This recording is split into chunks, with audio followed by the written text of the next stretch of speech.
Good afternoon, everyone. It's a great pleasure to be here and to present our work GeneticPrism. This is a joint work with my colleagues from FiHL University. Understanding how a scholar's research evolves is essential in academia. It supports research planning, frontier exploration, and also decisions such as tenure evaluation or award selection.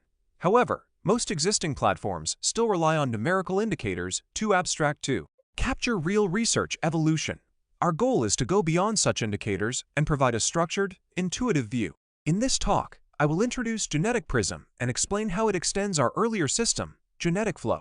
Broadly, there are three major approaches to analyzing scholarly impact. The first relies on numerical indicators, such as citation counts or the index. These metrics are useful for ranking, but they fall short when it comes to reasoning about or understanding a scholar's research profile in depth. The second approach is collaboration network visualization, egocentric maps, or Coulter networks. These highlight the social context to research, but they rarely capture the evolution of a scholar's own research agenda. The third approach, citation-based visualization, comes closer to our objective. Tools such as topic, evolution, or co-citation analysis provide more context, but very few directly focus on the research trajectory of individual scholars. Our work builds on GeneticFlow, which uses self-citation data to trace how a scholar's own ideas develop over time. However, when applying GeneticFlow to top scholars, for example, Ben Schneiderman-the full graph quickly becomes overwhelming. Each paper is assigned to a single topic without considering topic interactions. Evolutionary patterns, such as identical transitions, are not clearly shown. And while the system works reasonably well on small graphs, for top scholars it suffers from visual clutter and excessive edge crossings. From our observation, papers on the same topic are typically more intertect than those across different topics. This led us to an idea. What if we split a scholar's full genetic flow graph into multiple topic facets and visualize them separately? In this way, the research evolution becomes much clearer here. A topic facet refers to a well-established research topic, and multiple topic facets describe the common phenomenon where a scholar contributes to several distinct topics concurrently. Of course, this raises new challenges. How can we fit multiple topic facets into a limited 2D display space? How can we still uncover intertopic interactions? And how can we highlight interdisciplinary works that bridge different topics? These questions directly motivate the design of GeneticPrism. Before introducing GeneticPrism, let me briefly review the GeneticFlow graph model. GeneticFlow is built upon a scholar's self-citation graph, connecting all their publications into a structured context. In this model, we retain only core papers, which represent the scholar's own research ideas, and extend type edges, which delineate the evolution of those ideas. Together, they help us better interpret a scholar's impact. In this graph model, we profile both nodes and edges. For node profiling, we identify core papers based on investor-advisee relationships. A paper is considered core if the scholar is either the first author or the supervisor of the first author for edge profiling. Feeders from citation context or network and apply an extra tree classifier. Only a small proportion of citations are classified as extend-type edges. Our system is designed for two main groups of users: researchers who want to track academic progress in a data-driven way, and academic administrators who handle hiring, awards, funding, or agenda setting. To meet these needs, GeneticPrism supports four key tasks, providing a temporal and topical overview of a scholar's research, enabling detailed analysis of a single topic, uncovering influence and interaction patterns across topics, and identifying key entitled papers.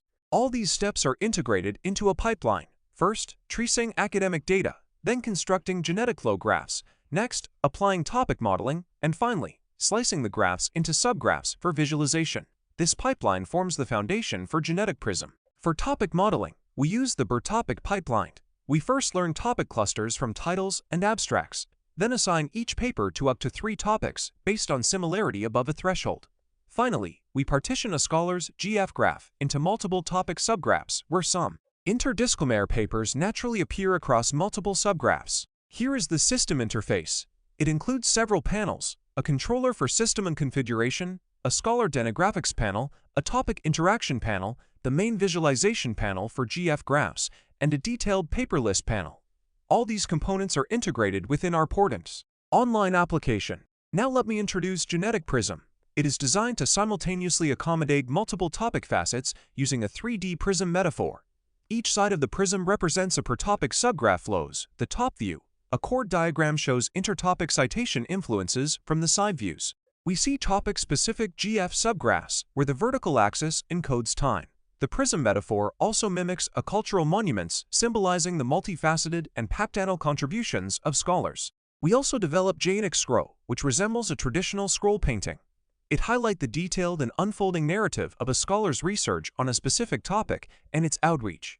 The design combines several elements: a hierarchical GF subgraph with glyphs to mark interdisciplinary papers, two-side string graphs to show temporal topic dynamics surrounding current topic, and a flow map with blue curves connecting the string graphs and subgraph to illustrate detailed topical interactions. In addition, we introduce several complementary designs. The topic chord diagram illustrates citation influence among all research topics of a scholar. The layered 6-degree impact metaphor visually highlights into the work, and the citation influence flow map reveals fine-grained interaction patterns across topics. Finally, our system supports rich interactive exploration. Users can filter topics, zoom, pan, or rotate the prism, and drill down into specific topic views. They can also hover over nodes, edges, flows, or string graphs to explore citation contexts. For the layout, we designed fully flow-integrated hierarchical HOT. The idea is to integrate context as flow map into the original hierarchical layout. It introduces Moxie nodes, bundles influence edges, and produces a flow map that makes intertopic flows both clear and structured. When laying out the context, we add Roxy nodes and influence edges around each per topic GF graph. Every edge coming in from or going out to another topic is aggregated by proxy nodes on the left for influx and on the right for efflux.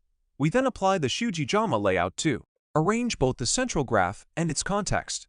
To improve readability, we optimize weighted edge crossings instead of all crossings equally. This is because crossings in the central graph matter much more than those in context. We selected the Obnall edge weight apparator using the elbow method. This way, we achieve relatively low internal and external crossings at the same time. Since influence edges are less important than central edges, we apply edge bundling only to influence edges.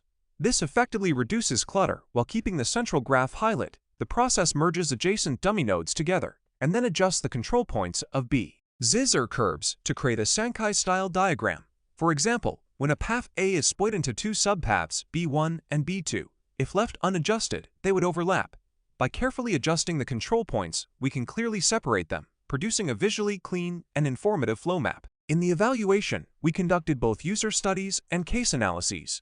In the user study with 20 participants, GeneticPrism significantly outperformed the previous system GeneticFlow. Participants rated it higher in task performance, interaction, topic modeling, and overall engagement. Qualitative feedback highlighted several strengths. The 3D prism clearly separates topics. The scroll design helps in detailed topic analysis. The hexagonal node glyphs highlight finer SI papers, and the multi-topic modeling captures research complexity. It tore effectively. Our dataset comes from the Microsoft Academic Graph, which contains millions of papers and citations. We focus on 3 categories: award recipients, academic venues, and top scholars across 12 subfields of computer science. The system has been fully implemented and online since September 2023. So far, it has attracted more than 30,000 users from 76 countries with over 200,000 visits. Let's look at some case studies. For Professor Hanrahan, we identified 3 major research threads: 3D graphics, parallel hardware, and visualization. GeneticPrism makes it clear how one topic incubated the next. In 3D graphics, 2 pioneering papers form the backbone of 2 research threads. Over time, this topic gradually incubated parallel hardware, represented by 2 InfraG papers that bridge the 2 areas. For parallel hardware, 2 subtopics form distinct research threads. This topic later triggered a new ARA visualization.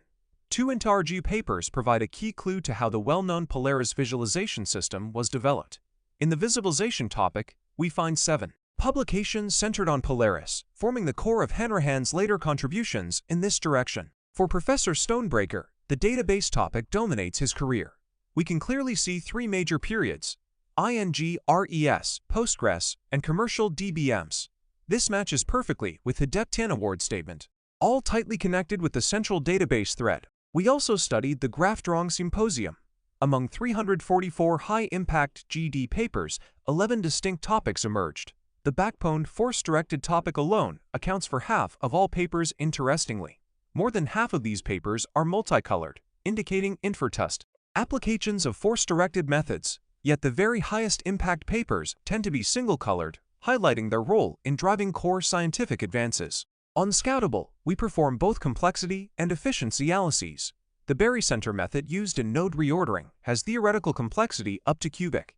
However, experiments on 20,000 small subgraphs show quadratic complexity in practice. Thanks to graph decomposition, our CELDO system ensures interactive rendering for top scholars, typically within 2 seconds. To conclude, GeneticPrism addresses the challenge of visualizing scholarly research evolution across multiple topic facets. It introduces a novel 3D prism metaphor, the GeneticScroll design, and the file layout. Together, these provide both overview and detail, capturing intratopic and intertopic evolution. Looking forward, we see promising opportunities to extend this design to multivariate networks and to the analysis of communities of multiple scholars. Thank you for your attention.